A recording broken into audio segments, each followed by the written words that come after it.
तिकडे जेजुरी मार्गावर बेलसर टोल नाक्यापासून जेजुरीच्या दिशेने सुमारे 500 मीटर अंतरावर हॉटेल शिवदीप या लॉजिंग समोर आज भीषण अपघात झालेला आहे। लोहा येथील रंगनाथ महाराज पोखर बिसीकर यांच्या दिंडीचा ट्रक आणि सांगली जिल्ह्यातील कसबे डिग्रज येथील दिंडीतील महिला वारकरी यांच्यामध्ये हा अपघात झालाय।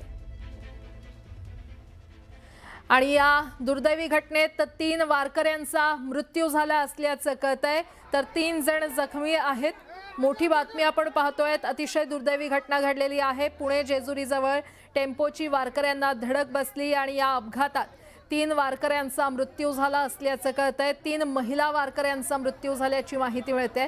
या दुर्घटनेत 3 महिला वारकरी जागीच मृत्युमुखी पडलेल्या आहेत, तर 4 महिला गंभीर जखमी झाल्या असल्याची माहिती मिळते। जखमींना तातडीनं जेजुरी येथील ICU रुग्णालयामध्ये उपचारासाठी दाखल करण्यात आलेले आहे। घटनेची माहिती मिळताच पोलिसांनी घटनास्थळी धाव घेतली असून पंचनामा, वाहतूक नियंत्रण आणि इतर कायदेशीर प्रक्रिया सुरू आहे। दरम्यान अपघाताचं नेमकं कारण अद्याप अस्पष्ट आहे। पोलीस पुढचा तपास करतायत आणि या संदर्भात अधिक माहिती देत आहेत माझे सहकारी जितेंद्र जाधव आपल्यासोबत जोडले गेलेले आहेत।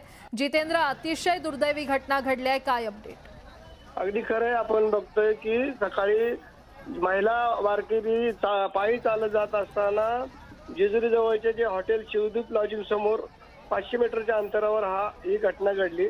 नांदेड जिल्ह्यातील लोहा येथील रंगनाथ महाराज पोखर बिसीकर या दिंडीचा हा ट्रक होता आणि आपण बघतोय की एवढी पोलीस प्रशासनाने चोख बंदोबस्त ठेवला असताना, सगळं व्यवस्थित व्यूहरचना रचलेली असताना देखील हा अपघात झाल्याने पालखीला अडथळा निर्माण झाल्याचं आपल्याला पाहायला मिळतंय।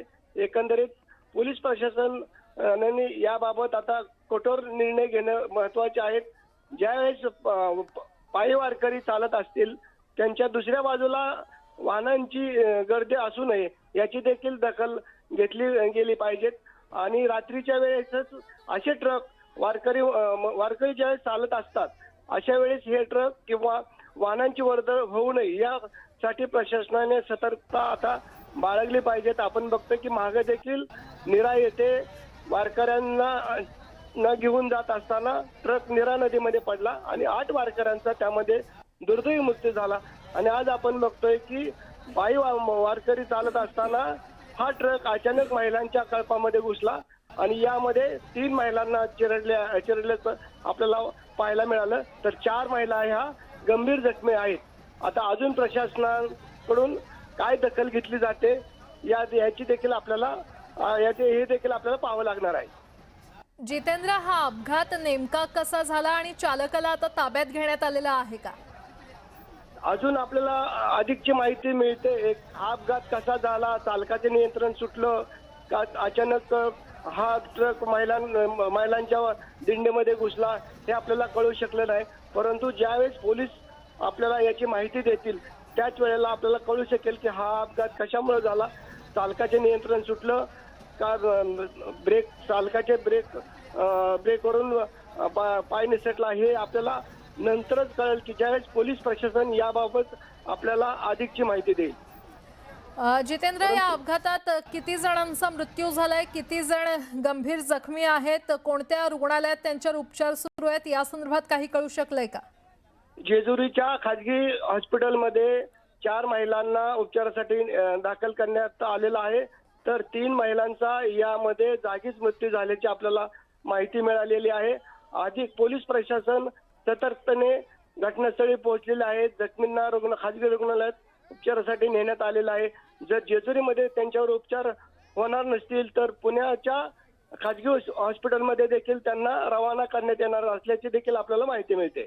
बरं, सध्या घटनास्थळी काय परिस्थिती आहे? सध्या आता वारकरी पुढच्या दिशेने आपल्या पायी वारी करत आहेत। आपण बघतोय की आज माऊलींची पालखी जेजुरीमध्ये दाखल होते आणि जेजुरीमध्ये आज माऊलींच्या पालखीचा मुक्काम आहे। परंतु या बातमीने सर्वच वारकरी संप्रदायामध्ये हळहळ व्यक्त केली जात आहे। ठीक आहे जितेंद्र, अपडेट घेत राहू। तुर्तास धन्यवाद या संपूर्ण माहितीसाठी। तर जेजुरी मार्गावर बेलसर टोल नाक्यापासून जेजुरीच्या दिशेने हा अपघात झालेला आहे। या भीषण अपघातात आतापर्यंत 3 महिला वारकऱ्यांचा मृत्यू झाल्याची माहिती समोर येते तर 4 महिला गंभीर जखमी झालेल्या आहेत.